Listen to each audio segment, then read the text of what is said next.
അതിദാരുണമായിട്ടുള്ള ഒരു സംഭവം ഇനി പങ്കുവെക്കാനുണ്ട്. കാട്ടാനക്കലിയിൽ വീണ്ടും കേരളത്തിൽ ജീവൻ നഷ്ടപ്പെടുകയാണ്. കണ്ണൂർ ആർളം ഫാമിൽ കാട്ടാനയുടെ ആക്രമണത്തിൽ ഒരു മരണമുണ്ടായി. 10-ാം ബ്ലോക്കിലെ അനീഷാണ് മരിച്ചത്. ഫെലിക്സ് തന്നെയാണ് ഇതിന്റെ വിവരങ്ങൾ പങ്കുവെക്കുന്നത്. ഫെലിക്സ്, ആർളം ഫാമിൽ കാട്ടാനാക്രമണത്തിൽ മരണപ്പെട്ടു എന്നുള്ള വാർത്ത വരുന്നത് ഇതാദ്യമായിട്ടല്ല. ഇതെപ്പോഴായിരുന്നു സംഭവം? ആരാണ് മരിച്ചത്?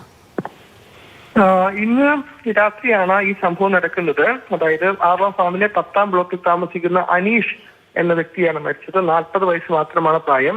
അനീഷിന്റെ മൃതദേഹം ഇപ്പോൾ പെരാവൂർ താലൂക്ക് ആശുപത്രിയിലാണ് സൂക്ഷിച്ചിട്ടുള്ളത്.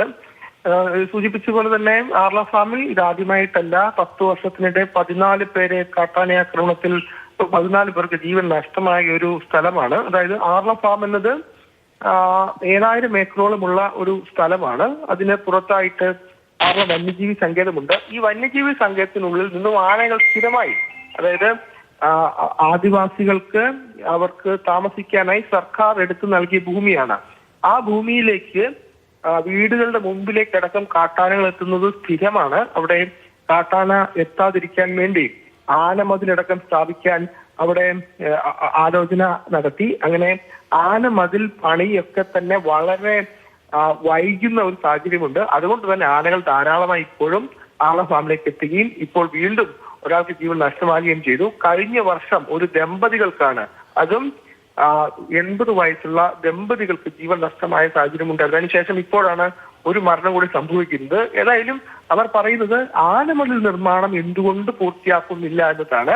10 കിലോമീറ്റർ ആനമതിൽ നിർമ്മിക്കണം, അതിൽ പകുതി പോലും ആനമതിൽ നിർമ്മാണം പൂർത്തിയായിട്ടില്ല എന്നതാണ് ഏറ്റവും പ്രധാനപ്പെട്ട കാര്യം. അതുകൊണ്ട് ആനകൾ ആർളം വന്യജീവി സങ്കേതത്തിൽ നിന്നും ഈ ഫാമിലേക്ക് കടന്നു വരുന്നു എന്നതാണ്.